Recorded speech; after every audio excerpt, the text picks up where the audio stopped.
ನಮಸ್ಕಾರ ಇನ್ ಸಮಾಚಾರಕ್ಕೆ ಸ್ವಾಗತ. ನಾನು ಪ್ರತೀಕ್ಷಾ. ಮೊದಲಿಗೆ ಈ ಕ್ಷಣದ ಹೆಡ್ಲೈನ್ಸ್. ಕಲಬುರಗಿ ನಗರ ಸೇರಿದಂತೆ ಜಿಲ್ಲೆಯಾದ್ಯಂತ ಭಾರೀ ಮಳೆ. ಗಾಣಗಾಪುರ ಮತ್ತು ಕಲಬುರಗಿ ನಿಂಬರ್ಗಾ ಗ್ರಾಮದ ರಸ್ತೆ ಸಂಪರ್ಕ ಕಡಿತ. ಹಲವೆಡೆ ಸಣ್ಣ ಪುಟ್ಟ ಸೇತುವೆಗಳು ಮುಳುಗಡೆ.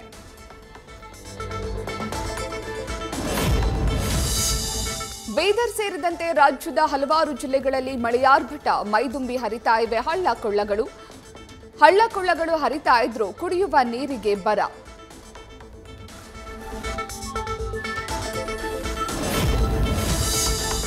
ವಿಜಯಪುರ ಜಿಲ್ಲೆಯ ದೋಣಿ ನದಿ ತೀರದ ಜನರಲ್ಲಿ ಆತಂಕ. ಪ್ರವಾಹ ಉಂಟಾದ್ರೆ ನದಿ ತೀರದ ಜನರಿಗೆ ಸಾಲು ಸಾಲು ಸಂಕಷ್ಟ. 30ಕ್ಕೂ ಹೆಚ್ಚು ಗ್ರಾಮದ ಜನರ ಜಮೀನಿಗೆ ನೀರು ನುಗ್ಗುವ ಭಯ.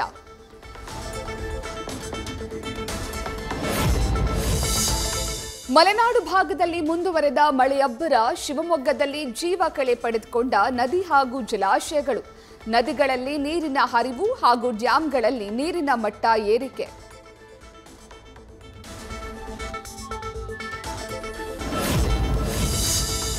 ಉಡುಪಿಯಲ್ಲಿ ಮಳೆ ನಡುವೆ ಓವರ್ಟೇಕ್ ಭರದಲ್ಲಿ ಪಲ್ಟಿಯಾದ ಖಾಸಗಿ ಬಸ್ನೊಳಗಿದ್ದ ಪ್ರಯಾಣಿಕರು ಅಪಾಯದಿಂದ ಪಾರು.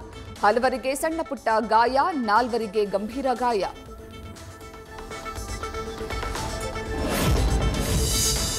ಕಾವೇರಿ ಜಲಾನಯನ ಪ್ರದೇಶದಲ್ಲಿ ಮಳೆಯಬ್ಬರ.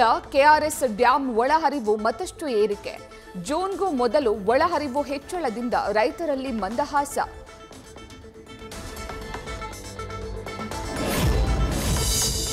ದಕ್ಷಿಣ ಕನ್ನಡ ಜಿಲ್ಲೆಯಾದ್ಯಂತ ಮೇ 28ರವರೆಗೆ ರೆಡ್ ಅಲರ್ಟ್. ಎಲ್ಲಾ ಶಾಲಾ ಕಾಲೇಜುಗಳಿಗೆ ಇವತ್ತು ನಾಳೆ 2 ದಿನಗಳ ಕಾಲ ರಜೆ ಘೋಷಣೆ. ಜಿಲ್ಲಾಧಿಕಾರಿ ಮುಲ್ಲೈ ಮುಗಿಲನ್ ಆದೇಶ.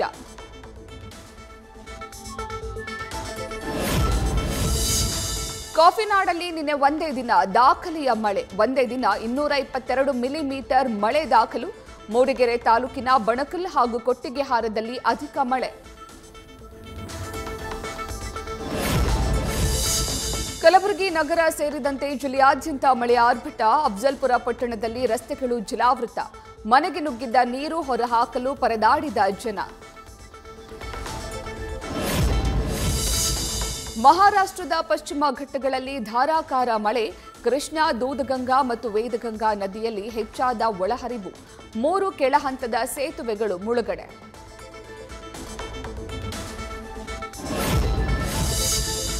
ರಾಜ್ಯದಲ್ಲಿ ಕೊರೋನಾ ಪ್ರಕರಣಗಳ ಸಂಖ್ಯೆ ಹೆಚ್ಚಳ. ಕಳೆದ 24 ಗಂಟೆಯಲ್ಲಿ 37 ಹೊಸ ಕೊರೋನಾ ಕೇಸ್ಗಳು ಪತ್ತೆ. ರಾಜ್ಯದಲ್ಲಿ ಕೊರೋನಾ ಸಕ್ರಿಯ ಪ್ರಕರಣಗಳ ಸಂಖ್ಯೆ 80ಕ್ಕೆ ಏರಿಕೆ.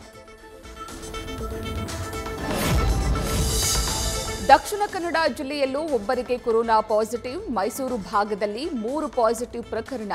ವಿಜಯನಗರ ಜಿಲ್ಲೆಯಲ್ಲಿ ಓರ್ವ ವ್ಯಕ್ತಿಗೆ ಕೊರೋನಾ ಸೋಂಕು. ಬೆಂಗಳೂರಿನಲ್ಲಿ 73 ಕೊರೋನಾ ಪ್ರಕರಣಗಳ ಸಂಖ್ಯೆ ದಾಖಲು. 183 ಮಂದಿಗೆ ಟೆಸ್ಟ್ ಮಾಡಲಾಗಿದ್ದು 73 ಮಂದಿ ಪಾಸಿಟಿವ್. 4 ಮಂದಿ ಚಿಕಿತ್ಸೆ ಪಡೆದು ಡಿಸ್ಚಾರ್ಜ್ ಆಗಿದ್ದು 80 ಸಕ್ರಿಯ ಕೇಸ್. ಹಾವೇರಿಯಲ್ಲಿ ಡೊನಾಲ್ಡ್ ಟ್ರಂಪ್ ಹೆಸರಲ್ಲಿ ಸೈಬರ್ ಸ್ಕ್ಯಾಮ್. 15ಕ್ಕೂ ಹೆಚ್ಚು ಜನರಿಗೆ ಸೈಬರ್ ಮಕ್ಮಲ್ ಟೋಪಿ. ಹಲವರಿಗೆ ಸೈಬರ್ ವಂಚಕರಿಂದ ಕೋಟ್ಯಾಂತರ ರೂಪಾಯಿ ದೋಖ. ಮಾಜಿ ಸಂಸದನಿಗೆ ಮಾಜಿ ಕಾರು ಚಾಲಕನಿಂದ ಮತ್ತೆ ಸಂಕಷ್ಟ. ಜೈಲಿನಲ್ಲಿದ್ರೂ ಪ್ರಜ್ವಲ್ ರೇವಣ್ಣನನ್ನ ಕಾಡ್ತಿರೋ ಮಾಜಿ ಡ್ರೈವರ್. ಕೋರ್ಟ್ನಲ್ಲಿ ಪ್ರಜ್ವಲ್ ರೇವಣ್ಣನ ವಿಡಿಯೋ ಗೀಳು ಬಿಚ್ಚಿಟ್ಟ ಕಾರ್ತಿಕ್.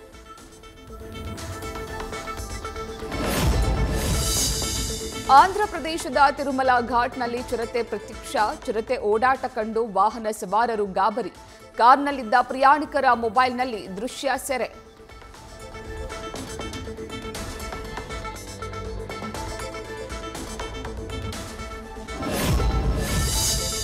ನಜ್ರುಲ್ ಇಸ್ಲಾಂ ಹುಟ್ಟುಹಬ್ಬದ ವಾರ್ಷಿಕೋತ್ಸವ ಕಾರ್ಯಕ್ರಮದಲ್ಲಿ ಮಮತಾ ಬ್ಯಾನರ್ಜಿ ಭಾಗಿ. ಕಾರ್ಯಕ್ರಮದಲ್ಲಿ ಹಾಡು ಹಾಡಿದ ಪಶ್ಚಿಮ ಬಂಗಾಳ ಸಿಎಂ. ದೀದಿ ನಡೆಗೆ ಎಲ್ಲೆಡೆ ಖಂಡನೆ. ಕೂಲಿ ಸಿನಿಮಾ ಆಗಸ್ಟ್ 14ರಂದು ಪ್ಯಾನ್ ಇಂಡಿಯಾ ಬಿಡುಗಡೆ. ನಟ ರಜನಿಕಾಂತ್ ಪಡೆದ ಸಂಭಾವನೆ ರಿವೀಲ್. 150 ಕೋಟಿ ಮುಂಗಡ ಹಣ ಪಡೆದಿರೋ ಸೂಪರ್ ಸ್ಟಾರ್. ಇಂಡಿಯನ್ ಪ್ರೀಮಿಯರ್ ಲೀಗ್ನಲ್ಲಿ ಇವತ್ತು ಆರ್ಸಿಬಿ, ಎಲ್ಎಸ್ಜಿ ಸೆಣಸಾಟ. ಇಂದು ಗೆದ್ದು ಟಾಪ್ 2ಗೆ ಹೋಗಲು ಬೆಂಗಳೂರು ಹೋರಾಟ.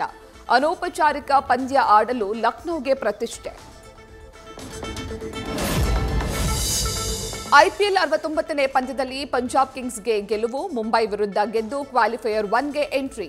4ನೇ ಸ್ಥಾನದಲ್ಲೇ ಉಳಿದ ಹಾರ್ದಿಕ್ ಪಾಂಡ್ಯ ಪಡೆ. ನ್ಯೂಸ್ ಫಸ್ಟ್ ನಿರ್ಭೀತಿಯಿಂದ ನಿಮ್ಮ ಪರವಾಗಿ.